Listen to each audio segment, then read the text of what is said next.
Hola a todos, vamos a comenzar la clase del día de hoy. Hoy vamos a ver ortogonalización, siguiendo la línea que dejamos la clase pasada, y vamos a empezar con ecuaciones de conservación. Muy bien. Recuerden que la vez pasada hablamos de bases, conjuntos, sucesiones ortogonales, que las representamos con la letra phi subíndice n. Aquí tengo un conjunto desde n igual a 0 hasta infinito.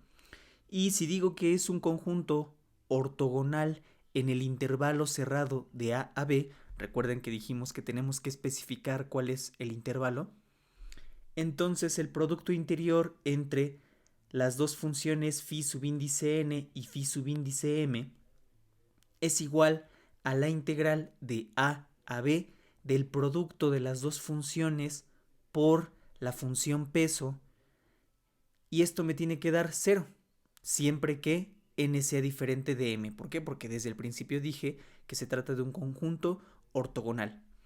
Dijimos la clase pasada también que con este conjunto yo puedo generar una serie para representar a la función f mayúscula de x, que dijimos que como primer requisito tiene que estar, más bien tiene que ser continua, estar definida en el intervalo de a a b. La represento entonces como la suma desde n igual a 0 hasta infinito de c subíndice n por phi subíndice n de x. Y encontramos la clase pasada también que c subíndice n está definido como el producto interior entre la función f de x mayúscula y las funciones phi subíndice n entre la norma de phi subíndice n al cuadrado. Y también, solo para recordar, que la norma de la función phi subíndice n se representa como la raíz del producto interior entre phi subíndice n y ella misma, phi subíndice n. Bueno, esto a modo de resumen de lo que vimos la clase pasada. Seguimos. Ya que especificamos esto, que definimos, me faltó decir que la serie de la que acabamos de hablar es una serie de Fourier generalizada, y ya habíamos dicho, tiene muchas aplicaciones que ya no alcanzamos a ver en este curso. Pero vamos a decir ahora que puedo partir de un conjunto de funciones de entrada que tienen que ser linealmente independientes, y yo puedo ortogonalizarlo en el intervalo de a a b. Es decir, que yo puedo generar el conjunto ortogonal que me va a permitir expresar la función f mayúscula en términos de una serie ortogonal, una serie de Fourier. Bueno, voy a representar ese conjunto que ya dije no es ortogonal, psi subíndice n. Las funciones son psi0, psi1, psi2 y psi3. Y a partir de este conjunto voy a obtener el conjunto de las phi. Voy a ortogonalizarlo. Esa es la palabra. Bueno, primero voy a encontrar la primera función del nuevo conjunto ortogonal, o sea, phi0. Phi0 no va a ser otra más que psi0. Así tal cual. Especifico esto y entonces ya tengo la primera de las funciones del nuevo conjunto ortogonal, que es la misma que la primera función del conjunto del que estoy partiendo. Ya terminé, me paso a obtener phi1. Y fíjense cómo la voy a expresar. Phi1 será igual a psi1 menos el producto interior entre psi1 y phi0 sobre la norma de phi0 al cuadrado, todo esto por phi0. Recuerden aquí que este producto me entrega un escalar, la norma al cuadrado es un escalar, entonces las funciones aquí son psi1 y phi0. Puse en amarillo aquí el 1 porque fíjense que la que estoy obteniendo es phi1 y la psi que estoy utilizando es la 1.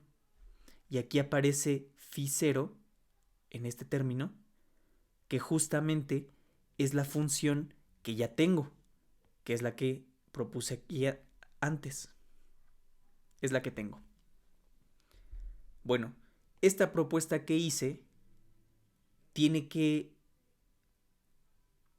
cumplir ser ortogonal a φ0. φ1 debe ser ortogonal a φ0. Y vamos a probarlo. Para poder probarlo, necesito obtener el producto interior entre las dos funciones. Si ese producto interior en el intervalo cerrado de a a b me da 0, entonces puedo concluir que las funciones son ortogonales. Y eso vamos a hacer. Puse con naranja φ0, que es la función que ya tengo. φ1 es la que acabo de plantear. Bueno, el producto entre φ0 y φ1, por la distribución del producto, es igual al producto interior entre φ0 y psi1, que está aquí arriba, por la forma en que propuse la función φ1, menos, este término es exactamente el mismo que venía acá. Recuerden que es un escalar, todo esto. Y aquí es en donde aparece el producto. φ0, lo puse en naranja para recordar cuál es, y φ0 en blanco es la que tenía en la definición de arriba. Y esta expresión plantea el producto interior entre φ0, la función que ya tenía, y φ1 con la definición que yo di, con la propuesta que yo di. Bueno, señalé también aquí, con esta flecha en verde, que justamente la norma al cuadrado es exactamente lo mismo que el producto interior entre φ0 y φ0. Es así que estos dos términos se hacen uno. Me queda entonces el primer término idéntico y del segundo, como esto se elimina, sobrevive únicamente el producto entre psi1 y φ0.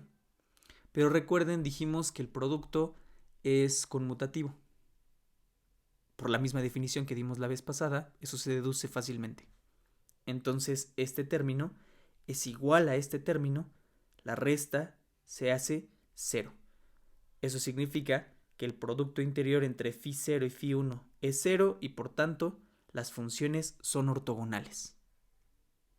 Es decir, que esta propuesta que estoy haciendo aquí es correcta por ahora porque justamente la definición permitió hacer que esta función en términos de psi1, que es la función del conjunto donde estoy partiendo, es ortogonal a φ0.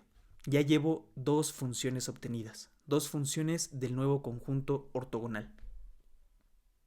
Paso a lo siguiente. Voy a plantear ahora la segunda función. Y la segunda función, para esta segunda función, tengo que utilizar psi2. Psi2 menos el producto interior entre psi2 y φ0 sobre la norma de φ0 al cuadrado por φ0, menos el producto interior entre psi2 φ1 entre la norma de φ1 al cuadrado por φ1. Fíjense que esta expresión tiene un término extra que no tenía la expresión pasada. La expresión aquí la tengo para que la comparen. Esta con esta. Pero ya podemos empezar a notar cierta tendencia. Utilizo la psi2, subrayé con amarillo el subíndice y estoy utilizando las funciones que ya generé. En esta de aquí arriba utilicé φ0 porque ya la tenía. En la expresión de aquí abajo estoy utilizando φ0 y φ1, que son las dos funciones que ya tengo. Muy bien. Entonces, por lo que estoy buscando, yo sé que φ2 debe ser ortogonal a φ0 y a φ1. Entonces, lo que voy a hacer ahora es probar que efectivamente con la definición que di, φ2 es ortogonal a estas dos funciones. Así que voy a tener que hacer dos productos interiores. Empiezo con el primero. φ0 multiplicado interiormente por φ2. Este φ2 viene de la definición que tengo aquí arriba. Eso significa que, como lo hice antes, voy a distribuir el producto en esta definición. Por eso me queda aquí al principio el producto entre φ0 y ψ2. φ0, que es la que ya tengo, y ψ2, que es el primer término de la definición que di, menos este coeficiente que ya vimos es un escalar, no ha cambiado. Bueno, me refiero a que no ha cambiado la naturaleza, el ser escalar. Desde luego es distinto porque aquí tenemos ψ2, distinto a lo que hicimos antes. Entonces, este se conserva idéntico a lo que tenía aquí arriba, es una constante. Y aquí tengo el producto interior entre φ0, la función que estoy probando, y φ0, que viene de la definición, menos este término, que también es una constante, es un escalar, se mantiene idéntico al que tengo arriba en la definición, y el producto está aquí. φ0, otra vez en naranja, que es la función que estoy probando, con φ1 que aparece en la definición. Muy bien. Señalé con verde que el producto de interior entre φ0 y φ0 es lo mismo que la norma cuadrada de φ0. Este término se va con este, se hacen 1. Y señalé también aquí en azul que me quedó justamente el producto interior entre φ0 y φ1 que nosotros ya probamos arriba, que es ortogonal. Significa que este producto se hace 0. Voy a eliminar este término y estos dos se hacen 1, de tal manera que la expresión me queda únicamente el producto interior entre φ0 y ψ2 menos el producto interior entre ψ2 y φ0. Lo mismo, dijimos que es conmutativo, quiere decir que son iguales, yo puedo eliminar esto, se hace 0 y la conclusión es que φ0 y φ2 son funciones ortogonales en el intervalo de a a b. Ahora pruebo el producto interior entre φ1, la otra función que ya tengo, con φ2, la función que estoy proponiendo. Distribuyo el producto de forma similar a como lo hice aquí arriba, y esto es el producto interior entre φ1 y ψ2 menos este coeficiente que se mantiene igual. El producto será aquí entre φ1 y φ0, que ya probamos esto es ortogonal, menos el coeficiente que es el mismo de la definición, y en el producto queda φ1 por φ1. Y ahora es en este término en donde me queda la norma de φ1 al cuadrado. Son equivalentes. Este término se va a eliminar. Este segundo término, perdón, aquí no se elimina, se hace 1. Y en este término de en medio, ahí sí se elimina porque son funciones ortogonales. Todo este término se hace 0 y únicamente me queda el producto interior entre φ1 y ψ2 menos el producto interior entre ψ2 y φ1, que esto se hace 0 y acabo de probar que φ1 y φ2 son funciones ortogonales. ¿Cuántas funciones he obtenido hasta ahora del nuevo conjunto ortogonal? 3. φ0, φ1, φ2, y justamente ya probé que hasta ahora estas tres son ortogonales entre sí. Muy bien.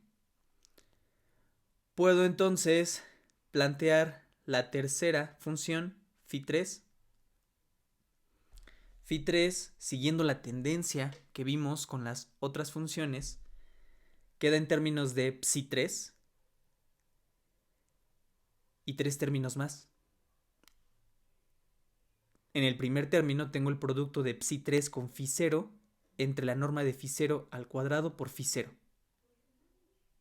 En el siguiente, menos, tengo ψ3 por φ1 sobre la norma de φ1 al cuadrado por φ1 menos el producto de ψ3 por φ2 sobre φ2 al cuadrado por φ2. Apareció este término extra en donde estoy utilizando φ2, que es la función que acabo de plantear. Y esto siguiendo la tendencia. Como ejercicio, me gustaría que probaran que esta expresión es ortogonal a φ0, a φ1 y a φ2, que son las expresiones que tenemos arriba. Y ya hicimos algunos ejemplos, espero no tengan problema para hacerlo. El resultado tiene que ser que efectivamente phi3, la nueva función phi3, es ortogonal a las tres primeras que ya obtuve. Muy bien. Voy a generalizar el resultado para obtener la función phi subíndice n. Phi subíndice n, por lo que vemos aquí arriba, tiene que quedar en términos de psi n menos, fíjense, en estos tres términos yo puedo factorizar un signo negativo y me queda una suma con tres sumandos. Aquí yo factorizo este negativo y me queda una suma. Muy bien. Esta suma, ¿hasta dónde va a llegar? Fíjense que aquí tengo phi3 y utilizo phi0, phi1 y llego hasta phi2. Entonces, yo puedo plantear aquí en la suma que voy desde j igual a 0 hasta n menos 1. Es lógico. Tengo n, llegaré hasta n menos 1. Tengo 3, llegaré hasta 2. Y voy a plantear como coeficiente psi subíndice n, que esto se va a mantener constante. Aquí lo podemos ver, si aquí aparece psi3, en todas va a aparecer psi3. Si aquí aparece psi n, en todas las sumas, en todos los coeficientes que resulten en esta expresión, siempre va a aparecer psi n.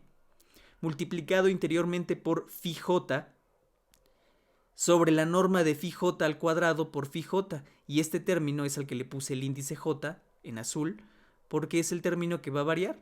La j empieza en 0, luego 1, luego 2, luego 3, 4, 5 y así se sigue hasta n-1. Esta expresión es la generalización para encontrar la función phi subíndice n del nuevo conjunto ortogonal. Es decir, si lo veo en términos de sucesiones, recuérdenlo, sería el término general de la sucesión. Muy bien. La prueba de que estas funciones que estoy proponiendo son ortogonales es equivalente a la que ya hemos hecho y a la que les pedí que intentaran para phi3. Es así que podemos asumir que este resultado que está encerrado en verde es correcto. Ya obtuve el nuevo conjunto ortogonal de funciones que podría utilizar para hacer una expansión de Fourier. Bueno, también quisiera que intentaran hacer este ejercicio. Dice, obtén las primeras 7 funciones del conjunto ortogonal que se obtiene en el intervalo de menos 1 a 1, un intervalo cerrado, a partir de psi subíndice n de x desde n igual a 0 hasta infinito, que es igual a x a la n desde 0 a infinito. Y aquí les aclaro que la función peso es 1. Es decir, recuerden que estas funciones eran la base que utilizábamos para expandir en serie de potencias. No son funciones ortogonales.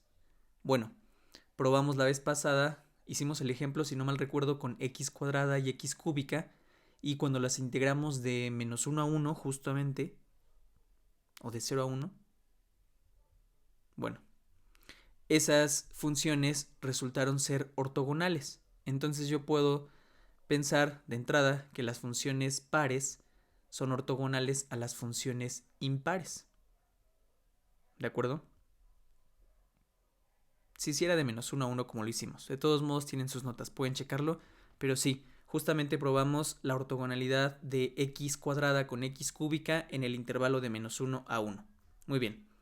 Entonces, a pesar de que las pares son ortogonales a las impares, cuando yo ortogonalizo, lo que estoy buscando es que una función sea ortogonal a todas las demás.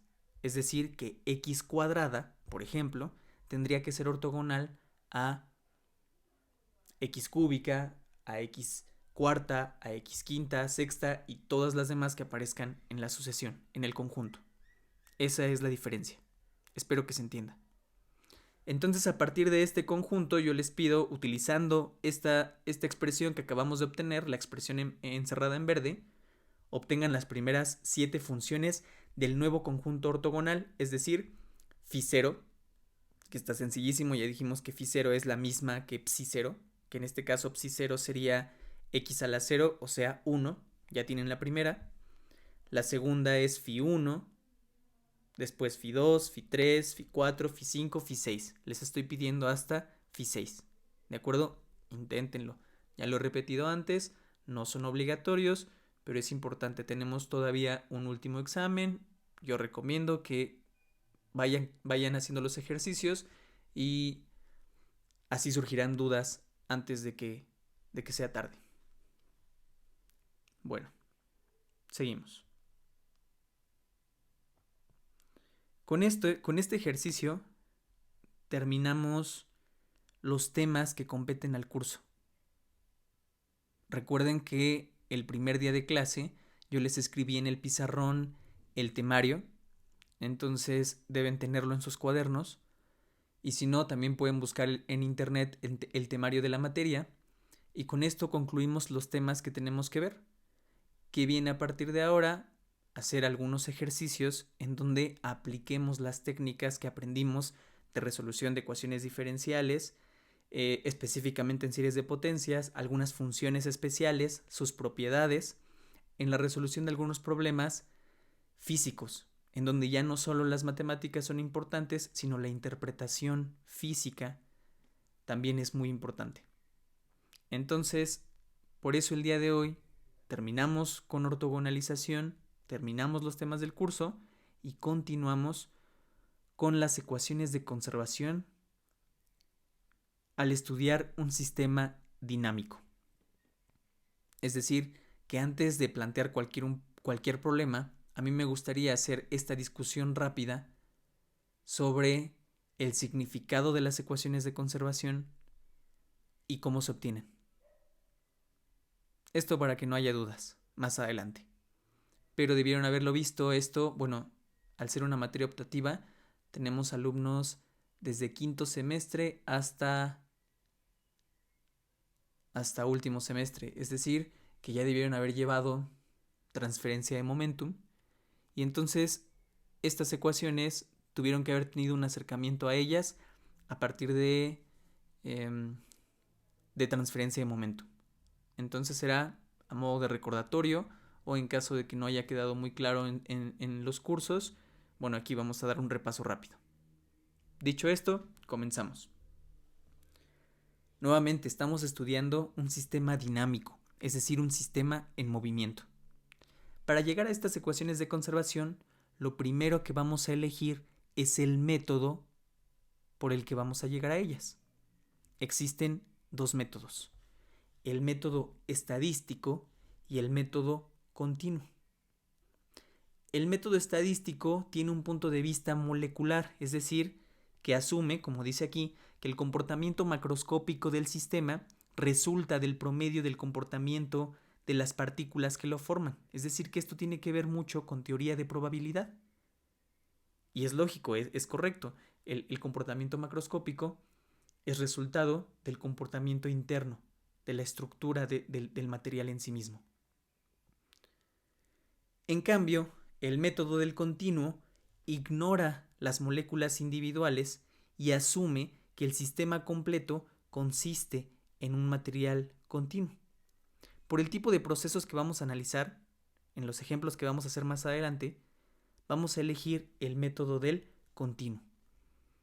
Pero realmente, por cualquiera de los dos métodos que eligiéramos, con las consideraciones necesarias, llegaríamos al mismo resultado. Muy bien. Ya dijimos, vamos a utilizar el método del continuo. ¿Qué consecuencias tiene eso? En este método, cualquier propiedad que me interese analizar para el sistema será una función de la posición y del tiempo. Solamente de eso.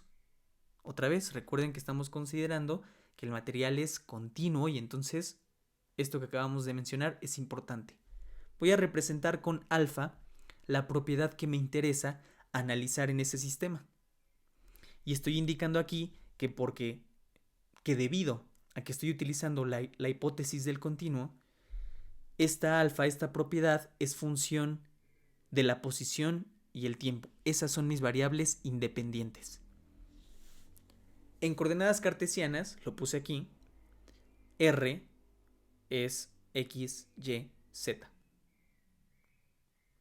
Ya que elegimos esto y que planteamos esta conclusión que es sumamente importante, lo que tenemos que elegir ahora es el marco de referencia. El marco de referencia, al igual que el método, hay dos posibilidades. El marco de Euler, marco euleriano, que consiste en observar los cambios de la propiedad desde un punto fijo. Y el marco lagrangiano, el marco de Lagrange, que es observar los cambios moviéndose con el sistema. Un ejemplo burdo, pero me parece que es muy bueno que me hicieron a mí hace mucho tiempo. Yo puedo colocarme en Insurgentes frente a Rectoría, pararme ahí. Justo enfrente de Rectoría hay una parada del Puma. Vamos a pensar que estamos ahí parados. Y voy a contar los autos de color rojo que pasan por ahí. Estoy en un punto fijo y lo que estoy viendo es la cantidad de autos rojos que circulan por Insurgentes. Es una forma de hacerlo. Y sería un marco de referencia euleriano. En un marco de referencia lagrangiano, yo me subo a un auto y mientras circulo por Insurgentes, voy contando los autos rojos con los que me encuentro. Son dos marcos de referencia distintos, pero estoy analizando la misma propiedad, si así quieren verlo. Muy bien.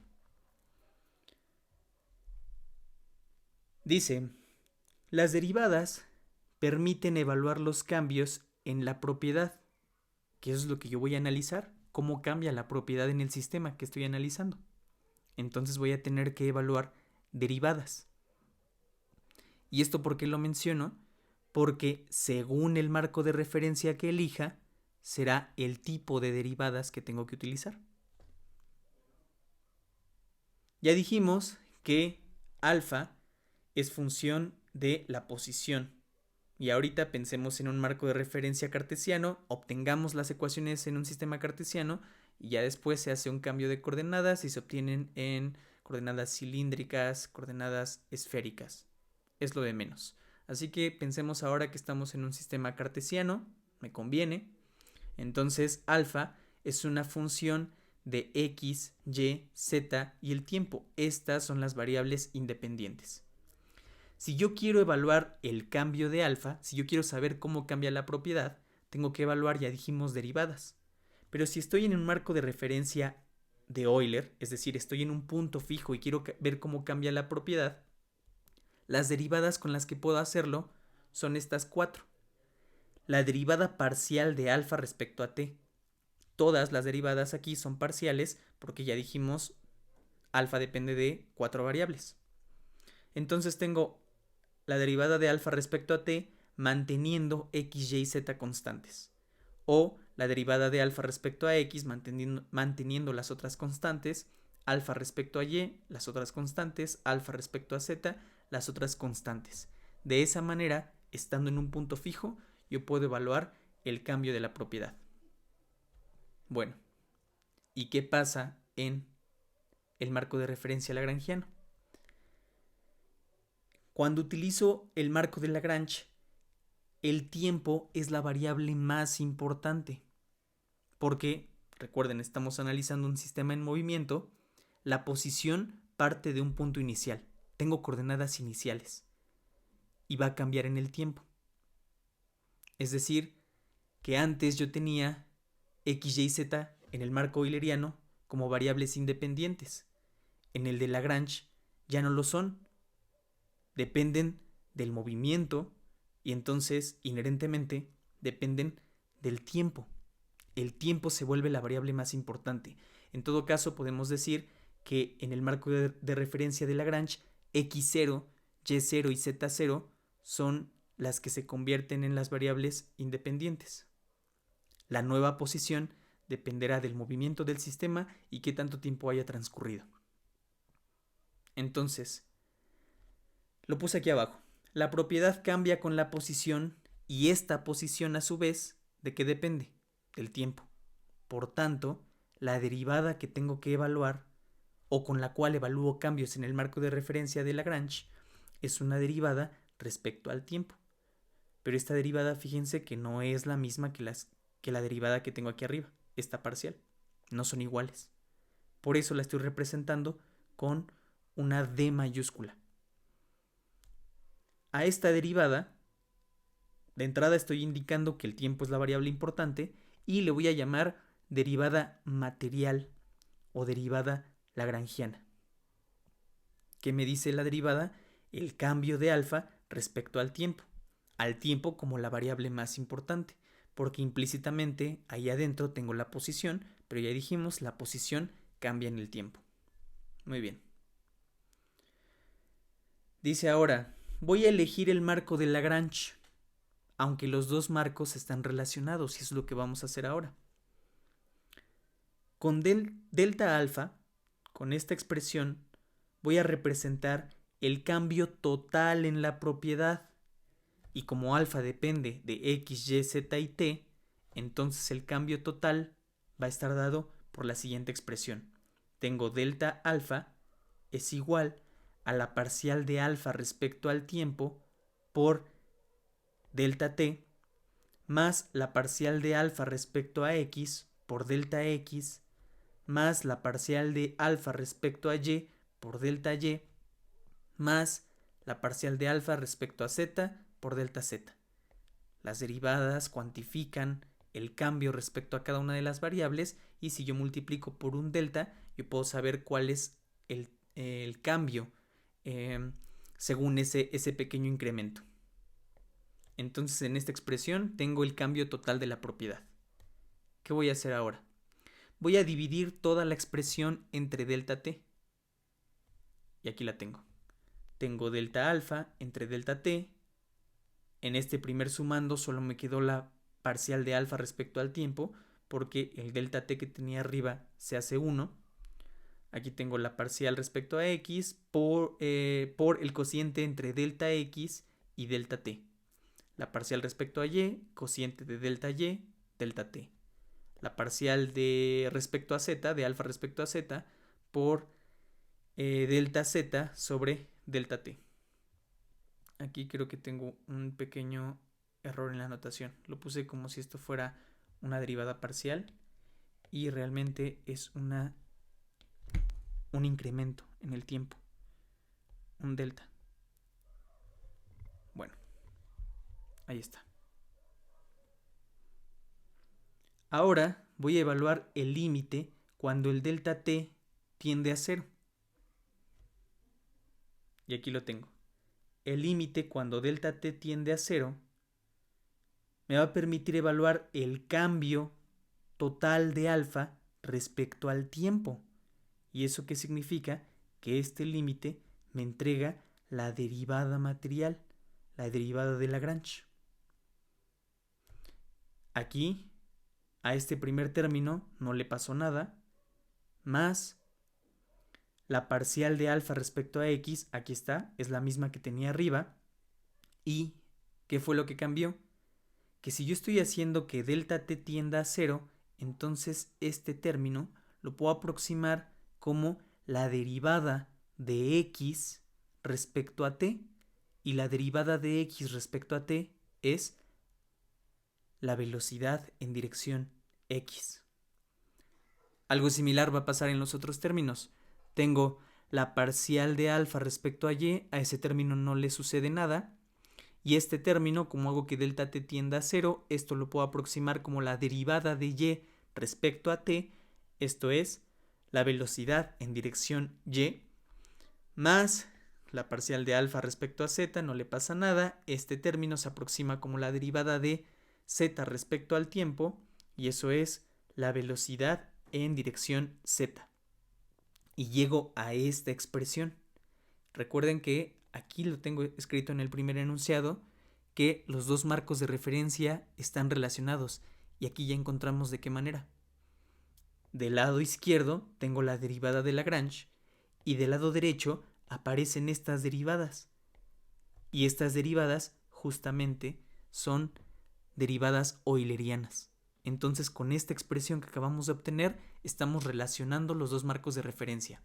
Es decir, que voy a elegir el marco de referencia lagrangiano, pero, por lo que acabamos de demostrar, si yo eligiera el marco de referencia euleriano, tendría que llegar a lo mismo.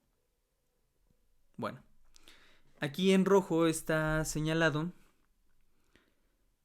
una simplificación en la notación de este término. Estos tres sumandos que están aquí, fíjense, tengo x, x, y, y, z, z. Entonces este término lo puedo escribir como el vector velocidad punto el gradiente de alfa. Esto es exactamente lo mismo de aquí, solo que está desarrollado aquí y aquí está escrito en notación tensorial. Pero es lo mismo. Esta es la expresión que acabamos de demostrar. Dice después, como están relacionados, podríamos usar cualquiera de los dos marcos de referencia y llegaríamos al mismo resultado. Ya lo dije.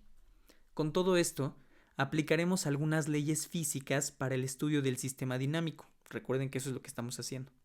Para ello, en lugar de considerar el sistema como un todo, primero consideraré cómo se aplica a un volumen representativo, es decir, a un volumen de control. Este concepto de volumen de control yo lo he visto más en libros de mecánica de fluidos. Es decir, que a lo mejor si habláramos de esto con un ingeniero mecánico, estaría mucho más acostumbrado al término. No sé qué tanto sus profesores utilicen el término de volumen de control.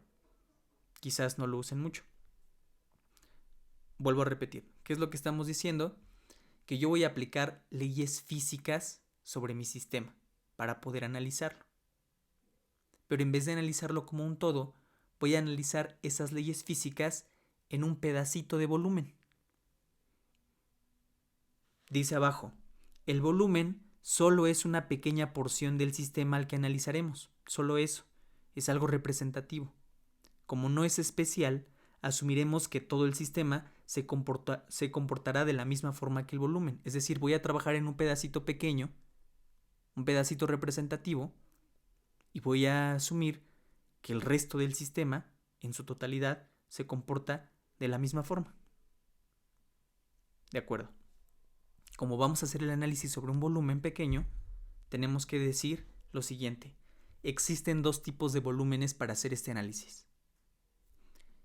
Primero, puedo considerar que tengo un cubo.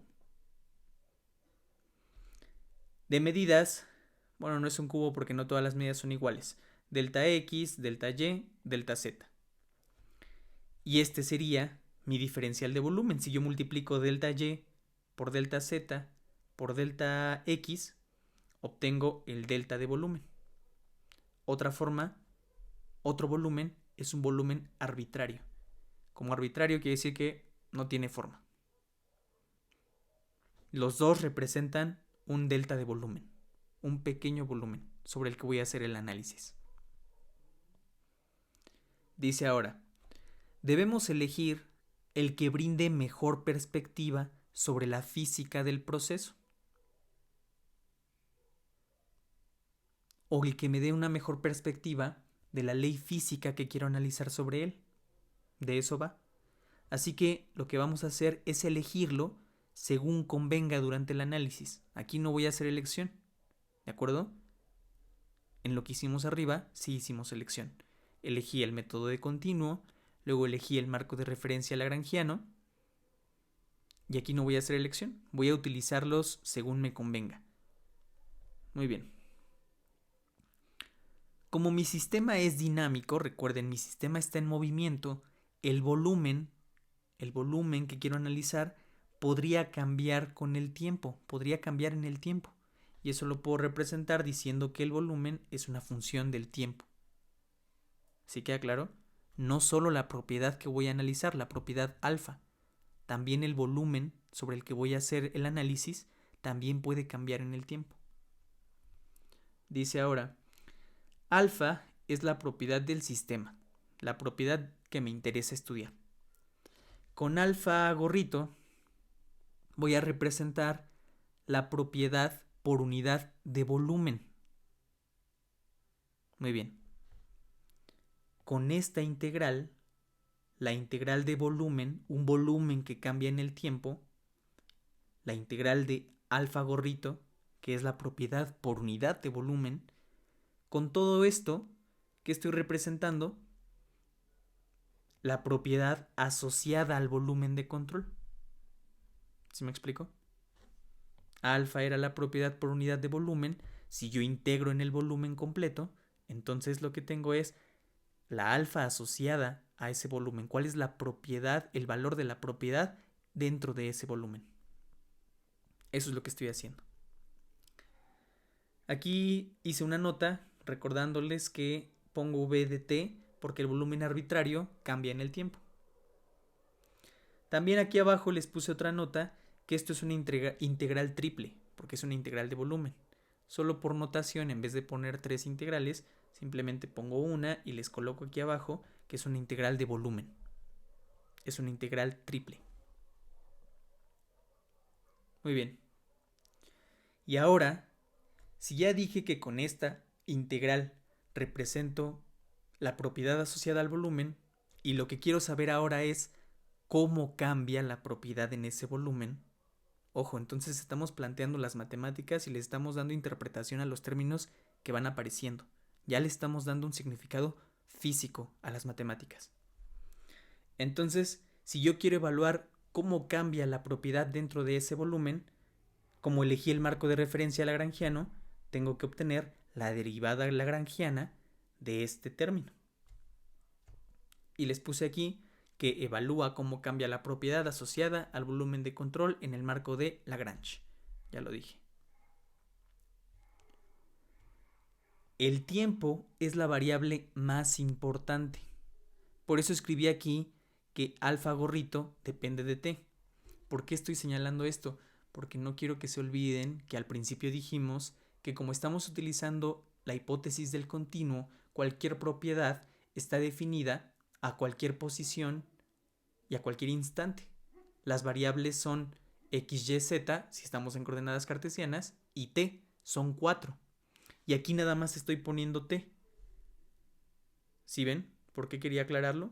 ¿Por qué estoy poniendo t? Porque el tiempo es la variable más importante, pero yo sé que aquí dentro también está contenida la posición, solo que la posición cambia en el tiempo.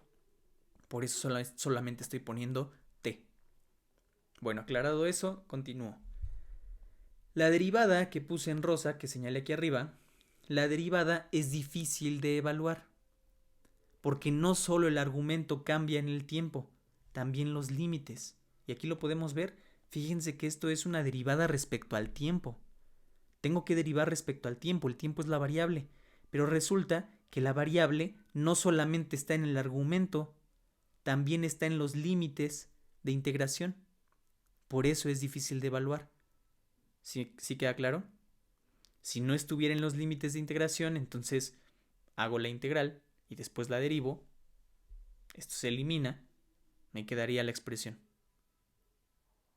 La dificultad está en que cambian los límites y cambian el argumento, cambia la propiedad en el tiempo. Dice, debemos encontrar otra manera de hacerlo. Usemos la definición de la derivada. Y eso es lo que planteé aquí. Tengo esta derivada, que es la misma que tengo arriba, y la voy a cambiar por el límite cuando delta t tiende a 0, delta t representa un incremento pequeño en el tiempo, que justamente es porque el tiempo es la variable independiente, de 1 sobre el delta t, el incremento, de una diferencia. Y fíjense que en la diferencia tengo la expresión completa. La función incrementada, si lo recuerdan, entonces tengo alfa gorrito de t más delta t y justamente en los límites lo mismo. Tengo b al tiempo t más delta t menos la función alfa de t y en los límites también tengo v de t. Si pueden ver, es la definición de la derivada. una derivada respecto al tiempo. Bueno, seguimos. Esta expresión que tengo aquí es la misma. Y lo que voy a hacer es lo siguiente. Voy a agregar un 0, para no alterar la expresión. Un 0. Agregué este término que estoy señalando aquí. Y agregué este término que estoy señalando también abajo. Y si se fijan, el término es el mismo. En el límite tengo v de t, en los límites de integración. En el argumento tengo alfa gorrito t más delta t, alfa gorrito t más delta t. Y fíjense aquí en corchetes, esta expresión está multiplicada por 1 sobre delta t y esta de aquí abajo también está multiplicada por 1 sobre delta t. La única diferencia entre estos dos términos es que este es negativo, este es positivo, esto se elimina. Entonces realmente no estoy alterando la expresión, que quede claro. No le estoy alterando. Pero sumarle ese 0 me permite dividir en estos dos términos, el de arriba y el de abajo. ¿Y qué es lo que podemos notar? Arriba, fíjense, ¿qué es lo que sucede? Que el argumento de las integrales es el mismo. Tengo alfa gorrito t más delta t, alfa gorrito t más delta t. El argumento es constante. ¿Qué es lo que cambia? Los límites. Aquí tengo v, el volumen, al tiempo t más delta t, y aquí tengo el volumen al tiempo t.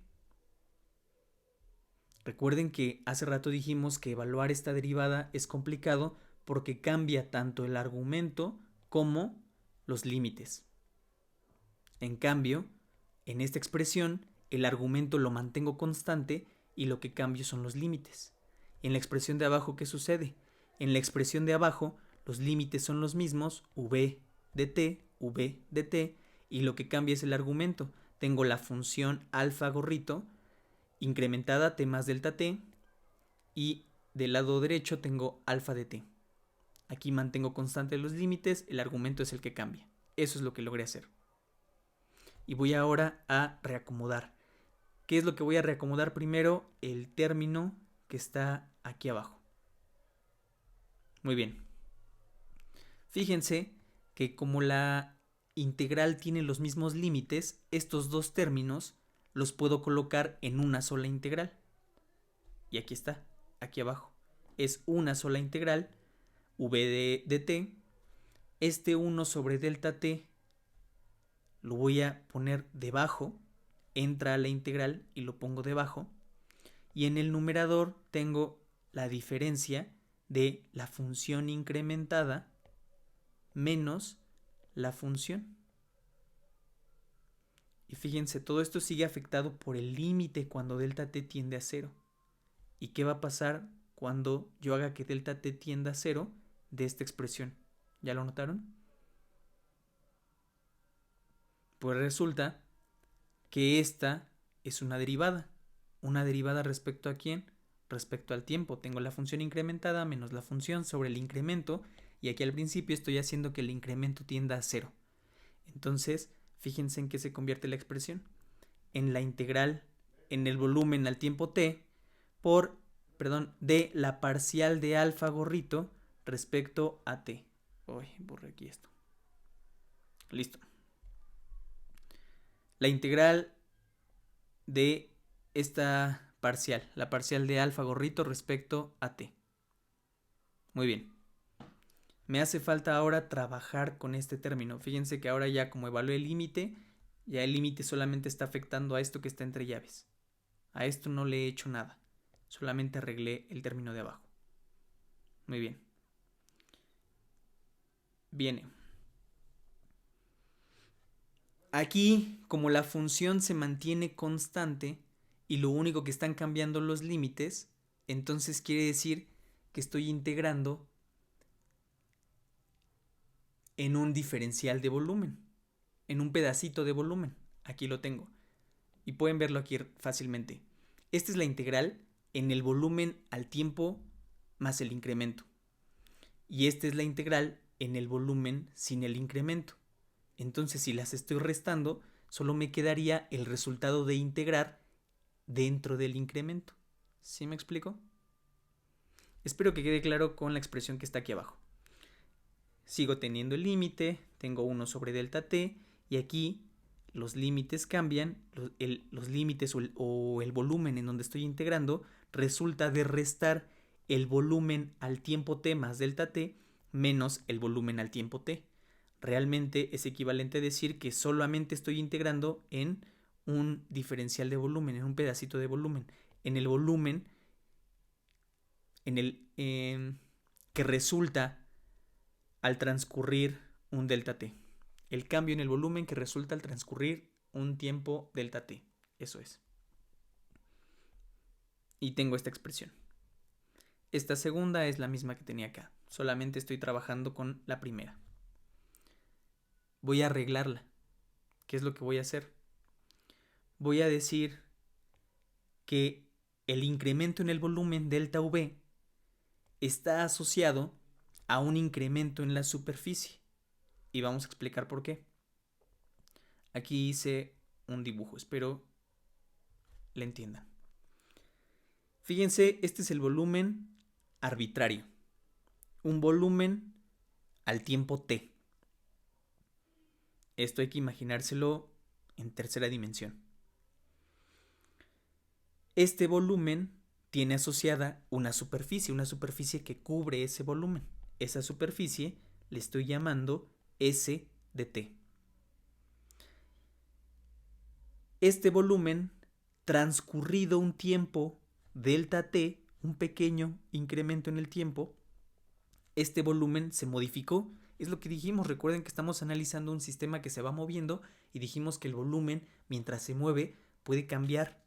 Entonces lo que estoy señalando aquí es que este volumen, transcurrido ese delta t, se transforma en este.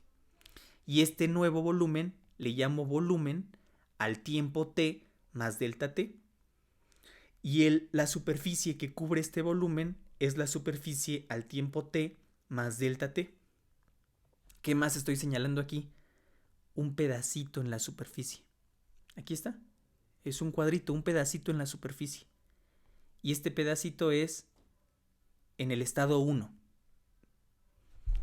Este pedacito es el mismo que aquí en el estado 2. Muy bien. A este pedacito, aquí abajo, le estoy llamando delta S1. ¿Sí queda claro? S es la superficie completa. Ese pedacito nada más es un delta S1. S1 porque estoy aquí al tiempo t, nada más por eso. Y ese pedacito de este lado es delta S2. Pero fíjense en esto que anoté aquí, es importante. Como el incremento en el tiempo es pequeño, tiende a 0, entonces yo puedo asumir que delta S1 es prácticamente el mismo que delta S2 y les voy a llamar delta S.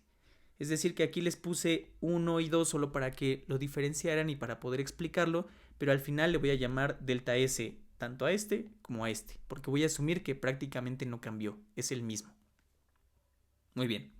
Señalé aquí también que asociado a esta superficie, a este pedacito de superficie, tengo un vector normal. Y puse aquí también el vector velocidad. Me está diciendo hacia dónde se está moviendo mi sistema. Muy bien. Entonces, esto se puede... Yo elegí este pedacito, pero este análisis no importa en dónde yo lo haga, en qué superficie lo haga. Va a ser lo mismo. Muy bien. Entonces, como voy a asumir que el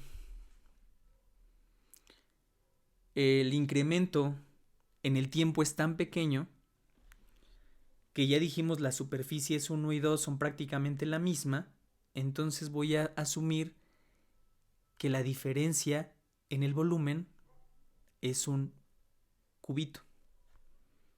Y aquí lo tengo. esta superficie que estoy señalando aquí es la superficie 1.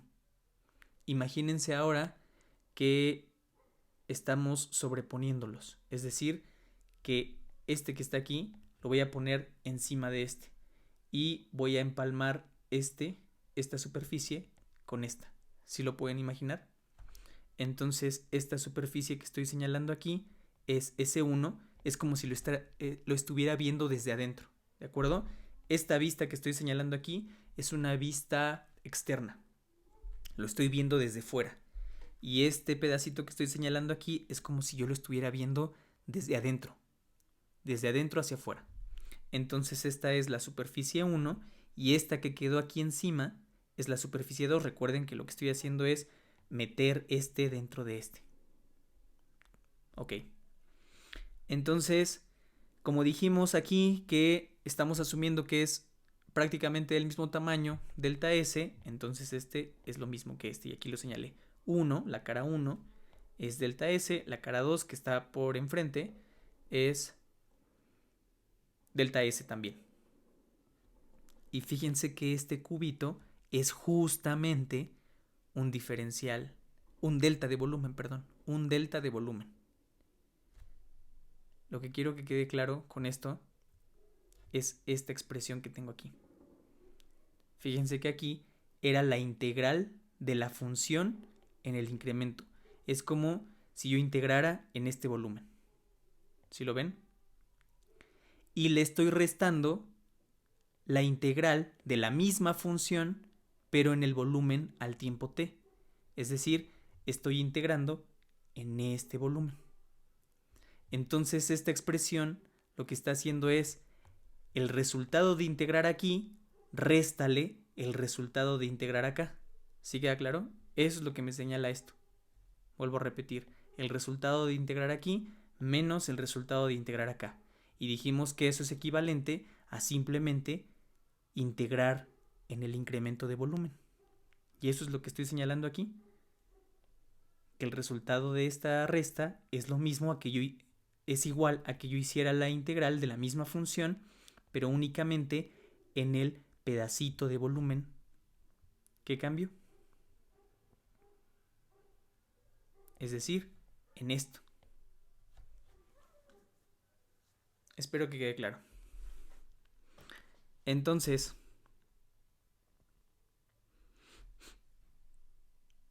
yo quiero saber cuánto vale este volumen, este delta de volumen. Como estoy asumiendo que esto tiene una forma de un cuadrito, de un cubito, entonces solo tengo que multiplicar el área de la base por la altura. ¿Sí lo ven? El área de la base ya sé cuánto vale. ¿Cuánto vale? Delta S. ¿Cuánto vale la altura? Aquí lo puse. Y eso es lo que estamos obteniendo aquí. ¿Cómo lo voy a plantear? Como el producto interior entre el vector velocidad y el vector normal por delta t. Y este producto, recuerden que lo vimos la clase pasada. Y dijimos que cuando yo tengo el producto interior, lo que estoy señalando es la proyección del vector sobre, en este caso, el normal. Es decir, tienen aquí el dibujo. El vector velocidad va hacia acá. Y lo que estoy haciendo cuando lo multiplico interiormente es proyectar ese vector velocidad sobre la normal. Obtengo la magnitud de la proyección. Y entonces, al multiplicarlo por delta t, lo que estoy diciendo es cuál sería la magnitud de la velocidad en esta dirección, en la dirección normal, a esta cara. Multiplicando este término por el incremento en el tiempo, recuerden que esto tiene dimensiones de velocidad. Es simplemente una proyección de la velocidad sobre el normal, sigue siendo una velocidad. O bueno, tiene dimensiones de velocidad. Multiplicado por el delta t, entonces, ¿qué dimensiones tiene esto? Dimensiones de longitud. Muy bien. ¿Qué longitud? Justamente la longitud que estoy buscando. Espero que quede claro. Así que el volumen, este volumen, ¿a qué es igual? Ya dijimos, al producto de la superficie de la base por la altura. Y la superficie de la base es delta S, ya lo tengo aquí, multiplicado por la altura, que ya planteé, es B.N por delta T. ¿No hay dudas? Espero que no las haya. De acuerdo. Tengo delta B que voy a aproximar a un diferencial de V. ¿Cuál es la diferencia? Que estoy haciendo que este sea tan pequeño que se aproxime como un diferencial. Eso es lo único que estoy haciendo. Ojo, delta T no está cambiando. Delta T no está cambiando. ¿Qué es lo que está cambiando? Únicamente el delta de volumen lo estoy haciendo pequeño. Y viendo esta expresión, si el delta T no está cambiando, pero el volumen sí, lo estoy haciendo más pequeño, entonces ¿a qué se debe? A un cambio en la superficie. Vuelvo a repetir. Estoy haciendo que delta V tienda a diferencial de V, es decir, que este volumen que tengo aquí, sea un volumen pequeñísimo, muy pequeño, tanto que lo puedo aproximar como un diferencial de volumen. Estoy señalando que delta T, el incremento en el tiempo, no está cambiando, no por ahora, es el mismo. Entonces, si el volumen se está haciendo pequeño y esto no está cambiando, esto tampoco está cambiando, entonces la única posibilidad para que esto suceda es que el delta S también cambie y se aproxime a un diferencial de S. Y tengo esta expresión que señalé en amarillo. Un diferencial de volumen es igual a el producto interior entre el vector velocidad y el normal a la superficie, el incremento en el tiempo y un diferencial de superficie. ¿Para qué creen que me va a servir esto? Para cambiar esta derivada que tengo aquí, esta integral que tengo aquí. Tengo una integral en el volumen, voy a cambiarla con esto que acabamos de demostrar por una integral de superficie.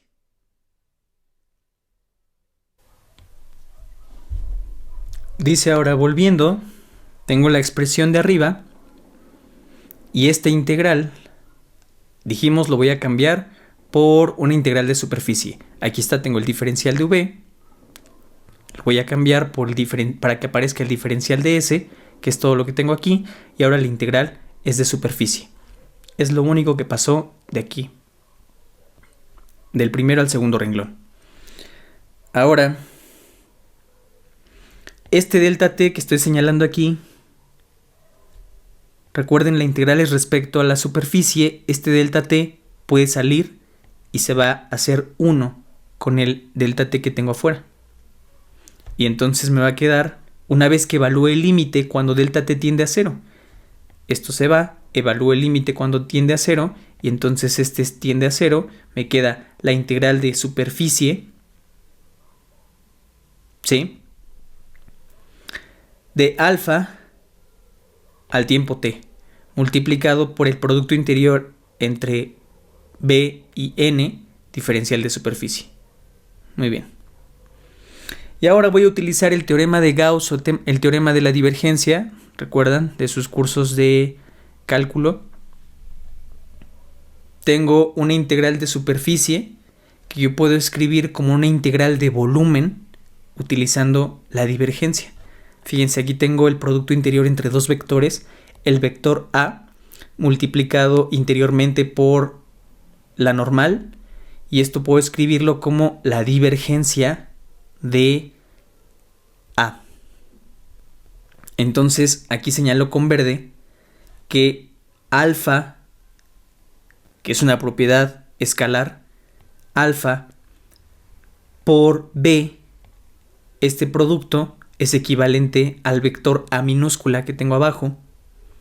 Entonces, utilizando este teorema, voy a poder regresar esta integral de superficie a una integral de volumen.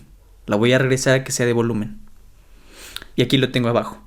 Tengo la integral de volumen de la divergencia de alfa gorrito por B, el vector velocidad, diferencial de volumen, más la integral de volumen la parcial de alfa gorrito respecto al tiempo diferencial de volumen. Finalmente, obtuve esta expresión. La encerré aquí.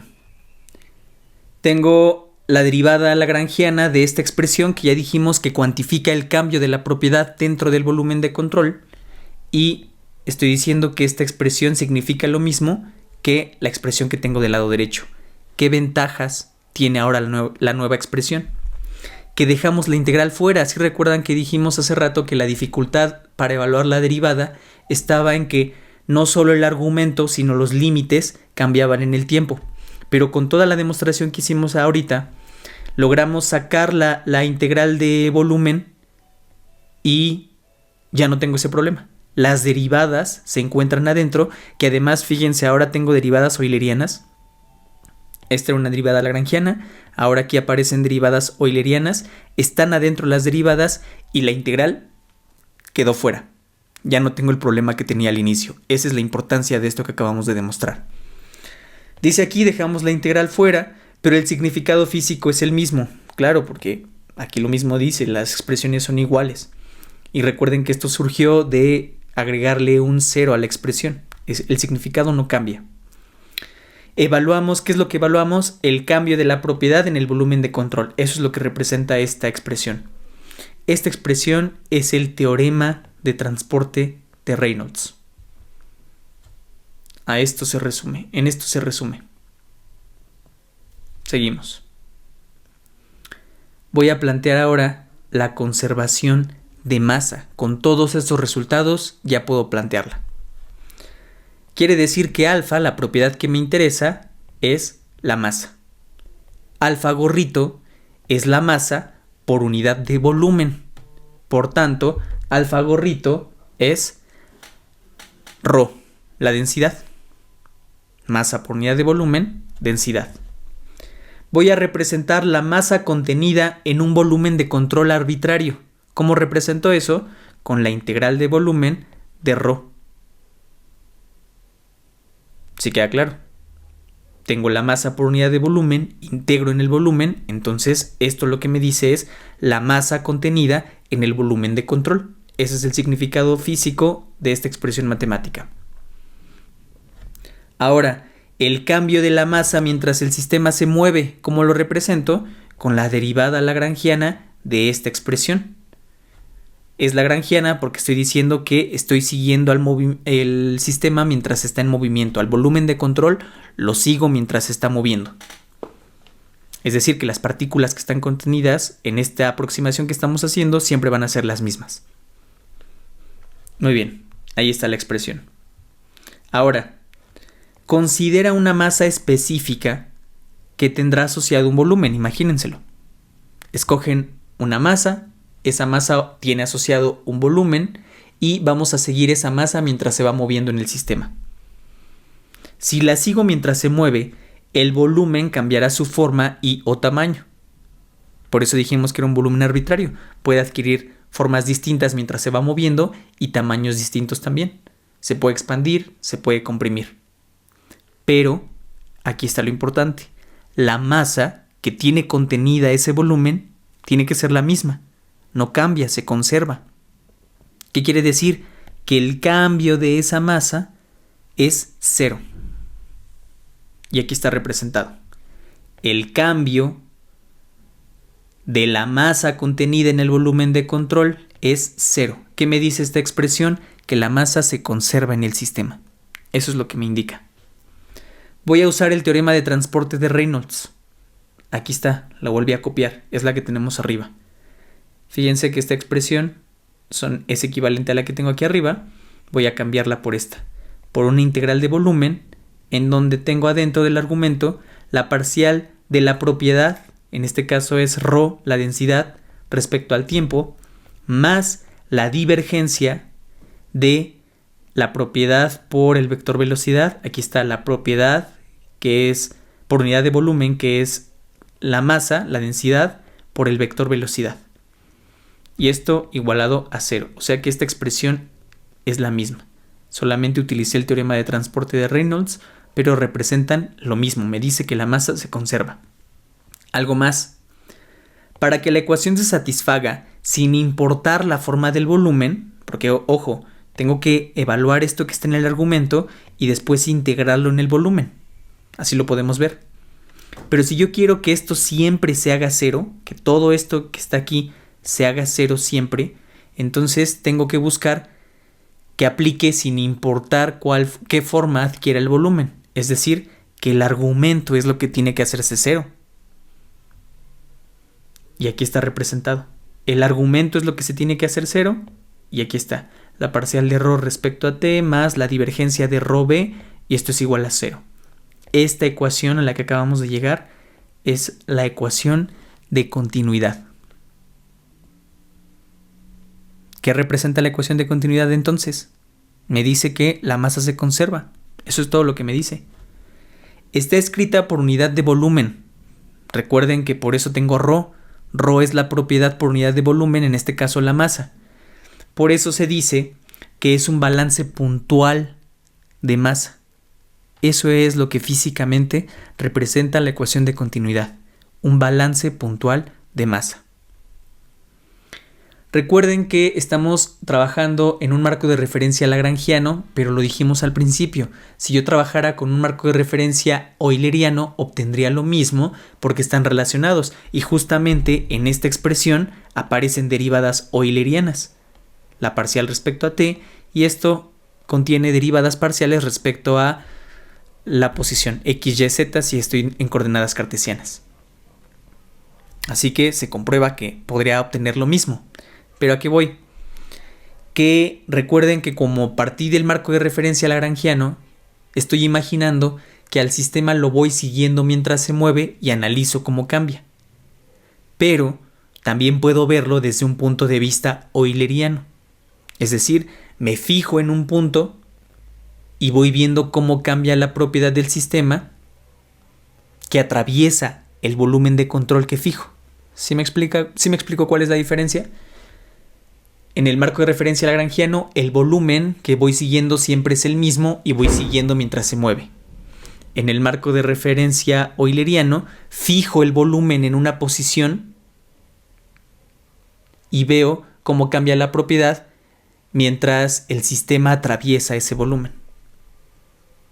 Son dos formas de verlo. Yo creo que estas ecuaciones están llenas de interpretaciones múltiples. No podríamos decir que hay una única interpretación y espero que quede claro con los demás ejercicios que vamos a ver, sino también que quede claro con los cursos que llevan ustedes de transferencias, momentum, energía y masa, que quede claro que las interpretaciones son distintas y que todas son válidas y que en algunas ocasiones unas me servirán más que otras, pero que son correctas.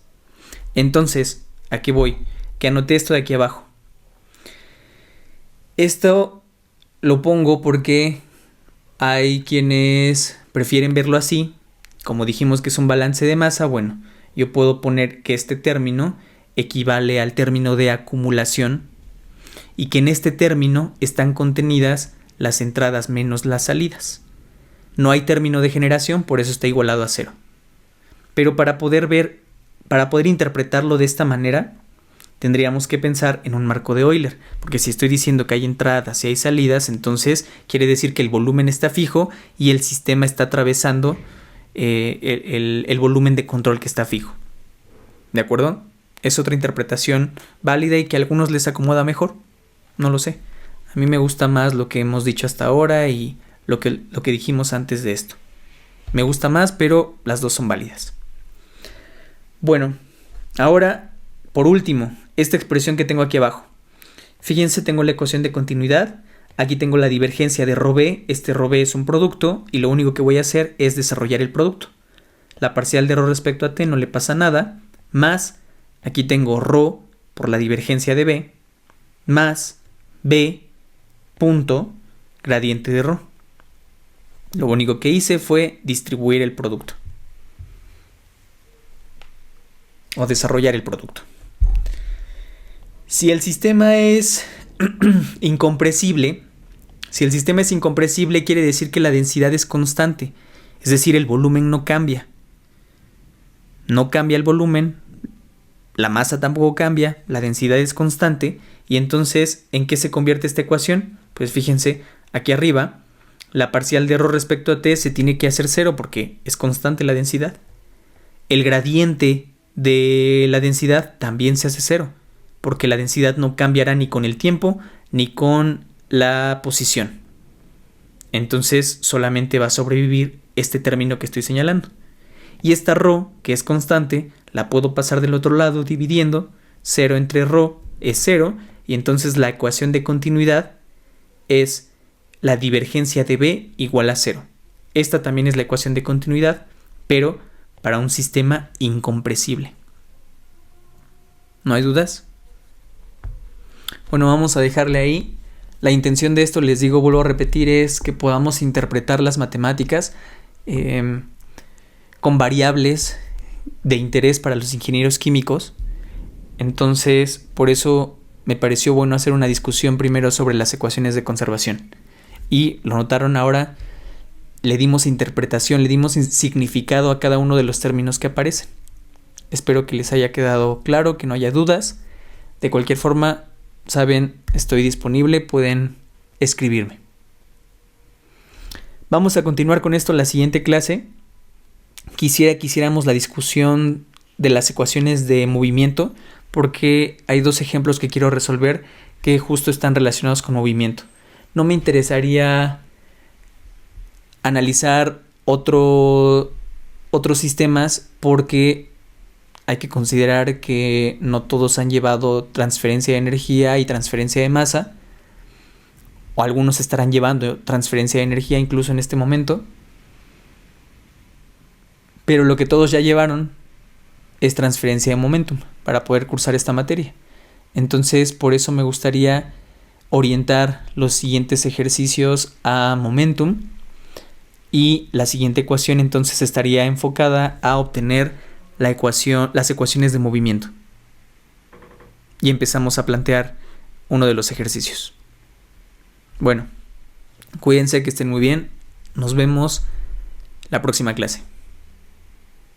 Hasta luego.